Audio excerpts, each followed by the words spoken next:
Coba bayangkan ini. Ada temenmu bilang, aku baik-baik saja. Tapi bahunya sedikit menunduk, matanya menghindari tatapanmu, dan ada suara terdengar lelah. Apakah kamu langsung percaya? Atau justru kamu merasa ada yang salah? Nah, disitulah seninya komunikasi bekerja. Apa yang dia bilang itu komunikasi verbal, sementara isyarat tubuhnya itu non-verbal. Kita seringkali merasa bahwa komunikasi itu hanya soal kata-kata. Padahal, studi menunjukkan bahwa sebagian besar pesan yang kita sampaikan, sekitar 70% sampai 90%, justru datang dari elemen non-verbal. Ini sering jadi sumber kesalahpahaman. Kita terlalu sibuk mendengarkan apa yang orang katakan, sampai lupa memperhatikan apa yang tubuh mereka ceritakan. Ketika kata-kata dan bahasa tubuh tidak sejalan, mana lebih jujur? Jadi, apa sih sebenarnya perbedaan mendasar antara keduanya? Ini dia. Yang pertama, dari segi definisinya, komunikasi verbal itu pakai kata-kata, baik lisan maupun tulisan, untuk menyampaikan informasi yang jelas. Contohnya, tolong ambilkan buku itu. Yang kedua, komunikasi non verbal itu pakai gerakan tubuh, ekspresi wajah, nada suara, tanpa kata-kata.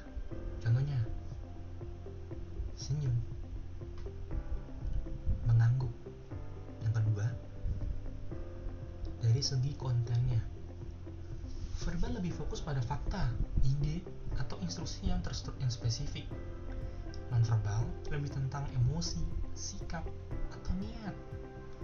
Ia memberi rasa pada pesan verbal kita. Yang ketiga, dari segi kekhususannya, verbal itu biasanya langsung, eksplisit, dan terstruktur. Non-verbal seringkali tidak langsung dan butuh interpretasi. Makanya sering ada miskomunikasi. Dan yang paling penting dari segi kontrolnya, verbal lebih mudah kita kontrol. Kita bisa pikirkan dan edit kata-kata sebelum diucapkan. Tapi non-verbal itu sering kali spontan dan otomatis, jauh lebih sulit dikendalikan. Saat kita cemas, tangan kita bisa gemetar tanpa disadari kan? Di era digital ini, komunikasi non-verbal sering hilang. Makanya kita pakai emoji, karena kita butuh cara untuk menyampaikan emosi yang tidak bisa diwakili kata-kata. Karena itu, kunci untuk jadi komunikator yang baik itu sederhana. Dengarkan dengan mata, perhatikan dengan telinga, perhatikanlah senyumnya kecil itu, karena disitulah makna senyumnya berada. Jadi, mulai sekarang, coba perhatikan. Saat temenmu bilang oke, apakah pos keduanya juga terlihat oke? Saat bosmu bilang bagus, apakah matanya juga terlihat senang? Bagaimana menurutmu?